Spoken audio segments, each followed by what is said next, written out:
हाँ नमस्कार साथियों, कैसे हो आप सभी लोग। आज लेकर रहे हैं न्यूटन गति का दूसरा नियम, तीसरा भी पढ़ेंगे, सारे नियम पढ़ेंगे। पहला आपने पढ़ लिया, उसके उदाहरण भी पढ़ लिए, ठीक है, एग्जाम्पल वगैरह सारे पढ़ लिए, ठीक है। कोई एक आधा रह गया अलग गाइड में तो वो आप पढ़ लेना, सिंपल सी बात, आपको पता लग जाएगा। जैसे कोई मान लो ऐसे आ जाए, कंबल को पीटने से उसके धूल के कण दूर हो जाते हैं, न्यूटन के कौन से नियम पर आधारित है? तो या तो जड़त्व का नियम मिलेगा, या जड़त्व के दूसरा नाम क्या है? न्यूटन गति का प्रथम नियम, ठीक है। तो ये सारी बातें अपने क्लियर हो चुकी हैं। चलिए अपने बात करते हैं second law of motion, law of motion, Newton गति का दूसरा नियम, या इसको कहा जाता है क्या? संवेग संरक्षण का सिद्धांत।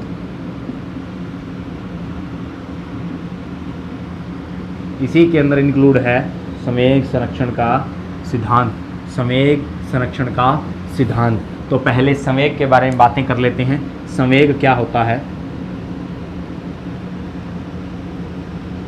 मोमेंटम जिसको कहा जाता है संवेग। संवेग के बारे में बात करूं तो कहा जाता है कि वेग जो है, वेग की मात्रा जो है वो किसको बताती है? अभी वेग की मात्रा जो है वो किसको बताती है? संवेग को बताती है। परिभाषा में कहूँ तो किसी गतिशील वस्तु का द्रव्यमान इंटू वेग, द्रव्यमान इंटू वेग किसको बताता है? संवेग को बताता है। किसको बताएगा अभी? संवेग को बताएगा। द्रव्यमान इंटू वेग ही क्या होता है? संवेग होता है। द्रव्यमान इंटू वेग संवेग होता है, और संवेग को नोट किया जाता है P से, द्रव्यमान m इंटू संवेग वेग v। तो P बराबर m इंटू वी, इसका क्या बन चुका है? फॉर्मूला बन चुका है। P बराबर m इंटू वी, इसका क्या बन गया है? फॉर्मूला बन गया है। चलिए मात्रक अगर बात करूं, मात्रक बोलिए, द्रव्यमान का मात्रक क्या लिखता हूं? kg, और वेग का मात्रक मीटर प्रति सेकंड। तो सेकंड नीचे, तो kg मीटर प्रति सेकंड किसका मात्रक हो गया? संवेग का मात्रक हो गया। बीमा आपको निकाल के बताई हुई है, निकाल लेना। तो मात्रक हो गया kg मीटर प्रति सेकंड। चलिए अब द्रव्यमान संवेग की बात हो गई, अब सेकंड लॉ ऑफ मोशन पे चलते हैं। क्या कहा जाता है कि किसी वस्तु, किसी गतिशील वस्तु की संवेग परिवर्तन की दर, संवेग परिवर्तन की जो दर होती है, संवेग परिवर्तन की जो दर होती है वो समानुपाती होती है उस पर लगाए गए कौन से बल? बाह्य बल के समानुपाती होती है।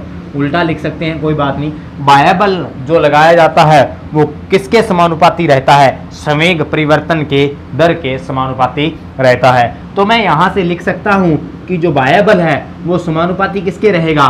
डेल पी के रहेगा। डेल पी का मतलब क्या होता है? डेल बताता है परिवर्तन को और पी बताता है संवेग को। तो समानुपाती एफ जो समानुपाती है ये किसके समानुपाती रहेगा? एफ समानुपाती डेल पी के। अब डेल पी के लिए मैं लिख सकता हूं एफ समानुपाती डेल पी की जगह मैं क्या लिख सकता हूं? एम।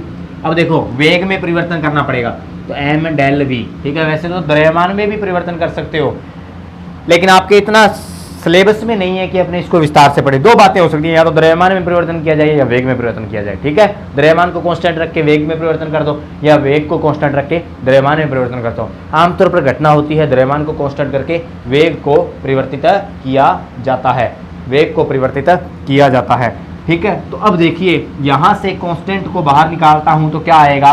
F = Km।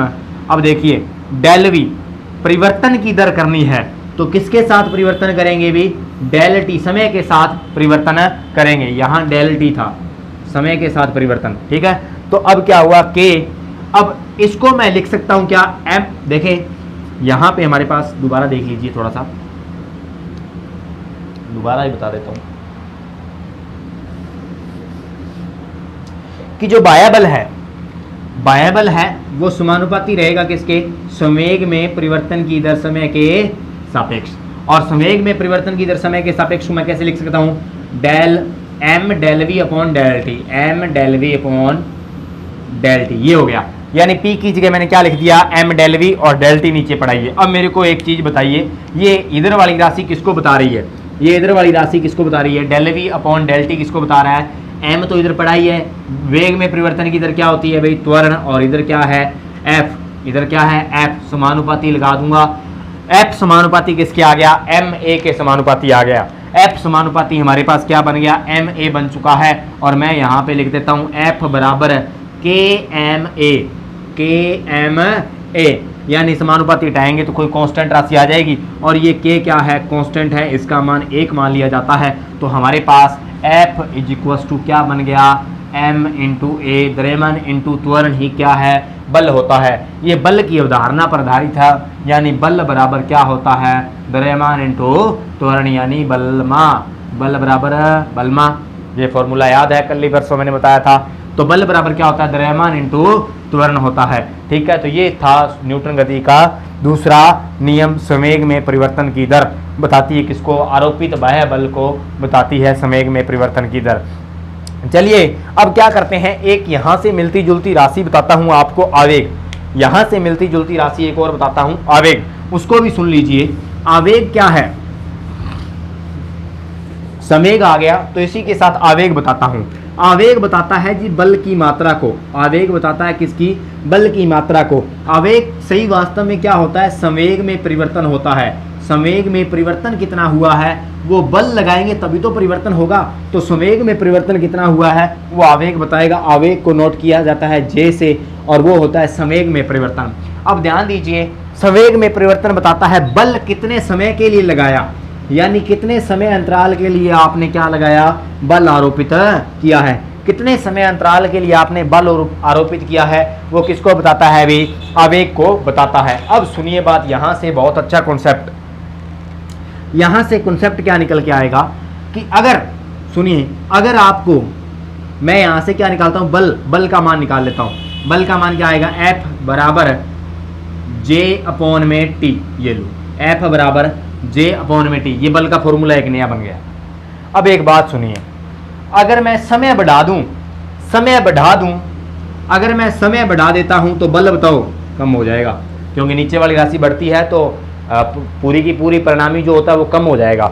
इसका मतलब समय बढ़ाओगे तो बल कम हो जाएगा। समय कम करोगे यार, नीचे वाली राशि कम करते जाओ तो भाग लगने वाली राशि कम होगी तो पूरी राशि बढ़ जाएगी। समय कम करो तो बल बढ़ जाएगा। अब इस बात को ध्यान रखना कि समय अगर कम है तो बल बढ़ जाएगा, और अगर समय ज्यादा है तो बल कम हो जाएगा। ठीक है, इस बात का ध्यान रखना। तो ये संवेग और आवेग दोनों की बातें हो चुकी हैं हमारे पास। आवेग का फॉर्मूला निकाल लेना, यहाँ फॉर्मूला तो आएगी, मात्रा कैसे निकालोगे, न्यूटन इंटू सेकेंड। तो न्यूटन इंटू सेकेंड इसका मात्रक रहेगा न्यूटन, और ये सेकेंड बराबर किसका, आवेग का मात्रक आ चुका है। विमा आपको निकाल के बताइए, दोनों की बराबरी रहेगी विमा।